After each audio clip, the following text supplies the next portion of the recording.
শীত মানেই পিঠেপুলির দিন, আর পিঠেপুলির মানেই এরকম যদি পাটিসাপটা করা যায় তাহলে কেমন লাগে। নমস্কার বন্ধুরা, আমার একটা টিপসের ভিডিওতে তোমাদের সবাইকে স্বাগত জানিয়ে আজকে তোমাদের পাটিসাপটার একটা রেসিপি, দুটো রেসিপি একসাথে দেখাবো। একটা হচ্ছে ক্ষীর দিয়ে পাটিসাপটা, আর তার সাথেই তোমাদের দেখাবো এরকম সাদা সাদা সুন্দর সুন্দর পাটিসাপটা, আর নারকেলের পুর দিয়ে পাটিসাপটা। দুরকম পাটিসাপটা তোমাদের দেখাবো, আর এই পুর কী করে করতে হয় এবং গোলাটা কিভাবে করতে হয়, আর নরম এবং তুলতুলে পাটিসাপটা হয় কী করে, সেইটার রেসিপি আজকে তোমাদের সঙ্গে শেয়ার করব। ভালো লাগলে লাইক কমেন্ট শেয়ার করো, আর চ্যানেলে নতুন হলে চ্যানেলটা সাবস্ক্রাইব করে পাশের বেল আইকনটা প্রেস করে দিও। তো এইরকম সুন্দর সুন্দর পাটিসাপটা সুন্দরভাবে তুলতে গেলে অনেকেরই শক্ত হয়ে যায়, অনেকেরই ওঠে না, সেই সব নিয়ে আজকের নিবেদন। তো চলো একটু দেখে নাও, এই যে কত সুন্দর দেখো পাটিসাপটাগুলো, আর ভেতরে একদম নরম তুলতুলে হয়েছে, ভেতরে একদম রস ভর্তি ক্ষীরের পাটিসাপটা। তো চলো আজকে এই রেসিপিটা শেয়ার করো। এই পাটিসাপটা করার জন্য আগে পুরটা করে নেবো। তার জন্য আমি দুটো নারকেল কুড়িয়ে নিয়েছি। দেখো একদমই নারকেলের পাটিসাপটা করব, আর তার সাথে তোমাদের একটু ক্ষীরের পাটিসাপটা একটুখানি যদি পারি দেখাবো, শেয়ার করব। তো দুটো নারকেল নিয়ে নিয়েছি, আর এখানে নিয়ে নেবো হচ্ছে গুড়, ঝোলা গুড়, যেটা পাটারি গুড় মানে খেজুরের গুড় দিয়ে এই নারকেলটাকে ভালো করে মেখে নিতে হবে খুব সুন্দরভাবে। আগে একদম কাঁচা অবস্থায় ভালো করে এটাকে মেখে নিতে হবে। আর মিষ্টিটা তোমাদের নিজেদের চয়েস অনুযায়ী, নিজেদের টেস্ট অনুযায়ী কে কতটা পরিমাণ মিষ্টি খাবে সেটা তোমাদের অনুযায়ী দেবে। তো মেখে আমি এবার গ্যাস জ্বালিয়ে এটাকে বসিয়ে দেবো। এটা কিছুই না, এটা জাস্ট একটুখানি নাড়াচাড়া করতে হবে। এটা নারকেলের নাড়ুর মতো অত কড়া পাক না, কিন্তু এটা করতে করতে মানে জাল দিতে দিতে বোঝা যাবে যে নারকেলটা একটুখানি মানে জমে গেছে, তখনই বুঝতে হবে এটা হয়ে গেছে। তো দেখো এটা নাড়লাম, আর আমি একটুখানি পাটারি গুঁড়ো এর মধ্যে দিয়ে দিলাম। এটা হতে হতে আমি ব্যাটারটা রেডি করে নেবো। আমি এখানে দুধ জাল দিয়ে ঠান্ডা করে নিয়েছি, একদম ঠান্ডা করে নিয়েছি। আর এখানে আমি নিয়ে নিয়েছি একটা দেখছো 2 কাপ চালের গুঁড়ো নিলাম। আমি একটা বোলের মধ্যে নিয়ে নিয়েছি, মানে মিক্সার গ্রাইন্ডারের মধ্যে নিয়ে নিয়েছি, আর এর মধ্যে একটুখানি জল দিয়ে দেবো। জল দিয়ে এটাকে একটু পেস্ট করে নেব। এটা পেস্ট করে যদি নিই, এটা আমার কেনা চালের গুঁড়ো, কেনা আতপ চালের গুঁড়োতে অনেকেই নাকি বলে ওঠে না। তো দেখো এটা কিভাবে করব। আমি মিক্সার গ্রাইন্ডারে নিয়ে নিলাম একটুখানি জল আর একটুখানি দুধ। আমি পুরোটাই কিন্তু দুধ দিয়ে করব। তো দেখো এটাকে পেস্ট করে নেবো। এটাকে যদি পেস্ট করে নিয়ে, এটা খেতে খুব সুন্দর হয়, এবং বাজারের চালের গুঁড়ো অনেক সময় মোলায়েম হয় না, ওই জন্য এটাকে মোলায়েম করার জন্য আর একটু ঘুরিয়ে নিলাম। এবার এর মধ্যে দিয়ে দেবো সুজি। তোমরা সুজিটাকে স্কিপ করতে পারো, কিন্তু আমি তোমাদের দেখাচ্ছি সুজিটা দিলে কিন্তু টেস্ট ডবল হয়ে যায়। 1 কাপ মতো সুজি দেবো। সুজি দেওয়ার পরেও কিন্তু এটাকে আরেকবার একটুখানি আরেকটু দুধ দেবো। দুধ দিয়ে এটাকে ঘুরিয়ে নেব। এটাকে পেস্ট করে নেওয়ার একটাই কারণ, এটা খুব সুন্দরভাবে একটা ব্যাটার তৈরি হবে। তো দেখো কীভাবে আমি ব্যাটারটা তৈরি করি। তো এটাকেও মিশিয়ে নিলাম, নিয়ে এটাকেও কিন্তু একবার ঘুরিয়ে নিয়ে চলে এসেছি। তো দেখো মোটামুটি ব্যাটারটা আমার রেডি হয়েছে, কিন্তু এত ঘন তো রাখবো না। এবার দেখো এর মধ্যে কি মেশাবো দেখতে থাকো। খুব সুন্দরভাবে এইভাবে যদি তোমরা ব্যাটার তৈরি করো, তো দেখো কতটা মোলায়েম হয়েছে। এইভাবে যদি তোমরা ব্যাটার তৈরি করে নাও, খেতে যেমন সুন্দর হয় আর খুব সুন্দর ওঠে। এবার আমি দুধ দিয়ে দেবো এর মধ্যে।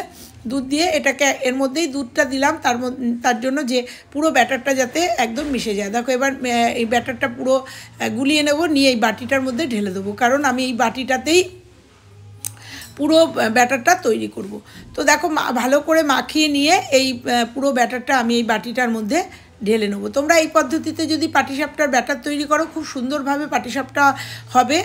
আর এর মধ্যে একটু পাটারি গুড় দেবো। তোমরা চাইলে এখানে ঝোলা গুঁড়ো দিতে পারো। পাটারি গুড়টা একবার ঘুরিয়ে নেবো, তার মানে হচ্ছে একদম ভেঙে নেবো আর কি, তাতে গলতে সুবিধা হবে। তো দেখো সেটাও ঘুরিয়ে নিয়ে এর মধ্যে দিয়ে দিলাম। এইবার ওইদিকে কিন্তু আমার যে ছেই বলে আমরা, সেই ছেইটা কিন্তু রেডি হচ্ছে। ওটা কিন্তু মাঝে মাঝেই আমি নেড়ে দিচ্ছি। তো দেখো এবার ব্যাটারটাই হচ্ছে আসল, ব্যাটারটা কিভাবে রেডি করব। তো দেখো এটা অনেকটা পাতলা হয়েছে। এর মধ্যে একটুখানি ময়দা দেবো। ময়দা দেওয়ার একটাই কারণ হচ্ছে, ময়দা দিলে পরে কিন্তু এইটা খেতে যেমন সুন্দর হয় অনেকটা নরম হয়, খুব সুন্দর হয় খেতে। তোমরা দেখো আমি জাস্ট 1 কাপ ময়দা এখানে দেবো। তারপরে তোমরা সুজিটা স্কিপ করতে পারো, চালের গুঁড়ো আর ময়দা দিয়েও করতে পারো, আবার চালের গুঁড়ো স্কিপ করেও তোমরা ময়দা আর এই ময়দা আর সুজি দিয়ে করতে পারো। তো সবটাই তোমাদের দেখালাম। আমি 3টে উপকরণ দিয়েই আজকের এই এটা বানাবো, মানে পাটিসাপটাটা বানাবো। যেমন সুন্দর উঠবে তেমন খেতে অসাধারণ হবে। তো দেখো অল্প অল্প করে ময়দার গুঁড়ো দেবো আর অল্প অল্প করে গুলিয়ে নেবো। একটা স্ট্রেনার নিয়ে নিয়েছি, এইভাবে কিন্তু গুলিয়ে নেবো। একবারে দিয়ে দিলে কিন্তু দলা পেকে যেতে পারে, ওই জন্য আমি অল্প অল্প করে দিলাম আর অল্প অল্প করে দেখো নাড়তে থাকবো। এইভাবে কিন্তু আমি ব্যাটারটা তৈরি করব। ব্যাটারটা এইরকম একটু পাতলা পাতলা হবে, কারণ এটাকে রেস্টিং টাইমে যদি 20-25 মিনিট রাখা যায় এটা কিন্তু ঘন হয়ে যাবে, কারণ এর মধ্যে চালের গুঁড়ো আছে আর সুজি আছে।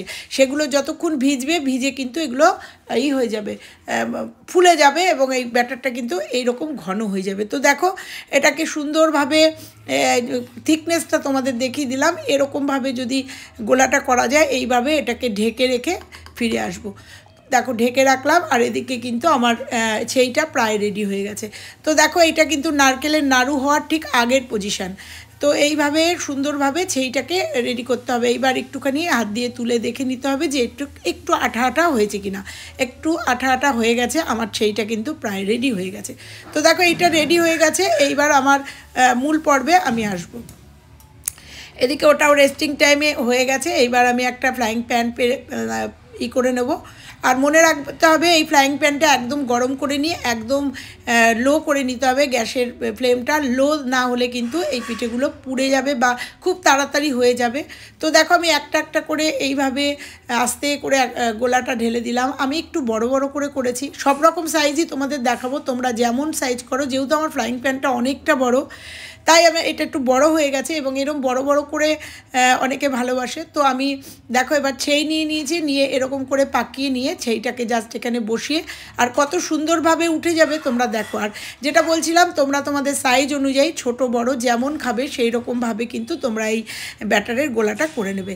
এবার এটাকে হাতার পেছন দিয়েও ঘুরিয়ে নিতে পারো। তো দেখো এবার দেখো কত সুন্দরভাবে এটা উঠে যাচ্ছে। তো দেখো এইভাবে আমি হাত দিয়ে কিন্তু, যেহেতু পাটিসাপটা পাটির মতো, সেই জন্য আমি প্রত্যেকটাই কিন্তু আমি হাত দিয়েই তুলে নিয়েছি, কারণ আমার এখানে খুন্তি লাগে না। হাত দিয়ে সুন্দর করে তুলে নিয়েছি, কারণ আমার মাকেও দেখতাম হাত দিয়ে তুলে নিতে। তো দেখো এইভাবে একটা একটা করে আমি সবটা করে নেব।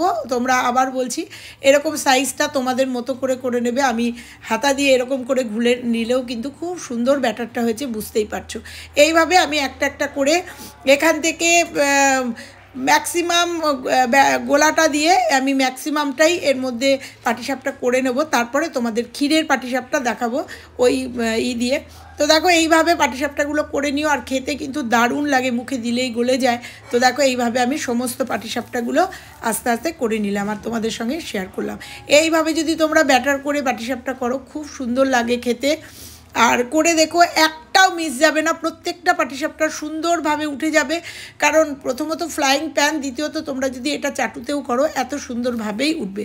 নিশ্চিন্ত মনে তোমরা এইভাবে পাটিসাপটা করে নিতে পারো। তো চলো একটা ভেঙে তোমাদের দেখাবো।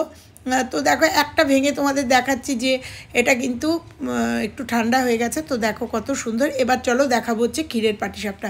ওই গোলাটার মধ্যে আর একটু মিষ্টি দিয়েছি, মিষ্টি দিয়ে দেখো ওই গোলাটাই আমি আরেকটু বানিয়ে নিয়েছি একই নিয়মে। তো এইবার দেখো এই গোলাটাতে আমি ঝোলা গুড় দিয়েছি জন্য কালারটা এরকম এসছে। এইবার দেখো এই ব্যাটারটাও কিন্তু একই পদ্ধতিতে বানিয়েছি, শুধু গুড়টা ওটা পাটারি গুড় দিয়েছিলাম আর এটা খেজুরের গুড় ঝোলা গুড় দিয়েছি। আর এখানে দেখো নারকেলের সাথে ক্ষীর মিশিয়েছি। ভিডিওটা বড় হয়ে যাবে জন্য আর তোমাদের দেখাইনি। নারকেল আর ক্ষীর জাল দিয়ে এরকম হয়েছে, তার সাথে দুধ দিয়ে জাল দিয়েছি আর এরকম ক্ষীর তৈরি হয়েছে। এইভাবে ক্ষীরটা তৈরি করে নিয়ে দেখো এইভাবে যদি করা যায় তো দেখো ক্ষীরের পাটিসাপটাও কিন্তু খুব সুন্দর হয়।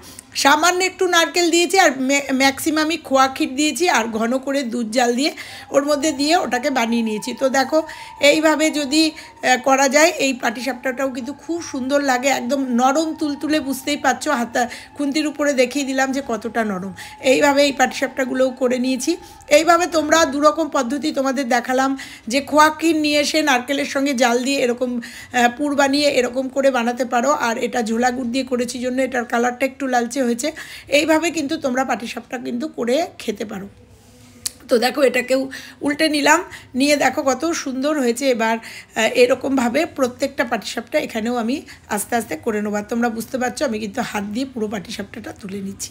তো এইভাবে যদি তোমরা পাটিসাপটা, শীতকাল মানেই এইভাবে পাটিসাপটা গোলা তৈরি করে তোমরা এরকমভাবে পাটিসাপটা করে নিও, দারুণ লাগবে। শীতের পাটিসাপটা খেতেই হবে। তো দেখলে কতটা নরম। তো চলো আজকের ভিডিওটা এখানেই শেষ করব। কেমন লাগলো আজকের পাটিসাপটাটা? ভালো লাগলে লাইক, কমেন্ট, শেয়ার। চ্যানেলে নতুন হলে চ্যানেলটা সাবস্ক্রাইব করে দিও। চলো এবার একটা ভেঙে, এই পাটিসাপটা গরম গরম ভেঙে, ওটা ঠান্ডা দেখিয়েছিলাম, গরম গরম ভেঙে তোমাদের দেখাবো যে এই পাটিসাপটাটাও কেমন হয়েছে। তো দেখো গরম অবস্থায় ভেঙে দেখো একদম ভেতরে ক্ষীরটা একদম গলে গেছে, অসাধারণ লাগছে। তো এইভাবে করে দেখো, মুখে দিলেই কিন্তু একদম গলে যাবে। তো আর একবার একদম ক্লোজ করে তোমাদের দেখিয়ে দেবো যে ভেতরের পুরটা একদম দেখো হয়ে গেছে। তো চলো আজকের মতো টাটা, সবাই ভালো থেকো, সুস্থ থেকো, আবার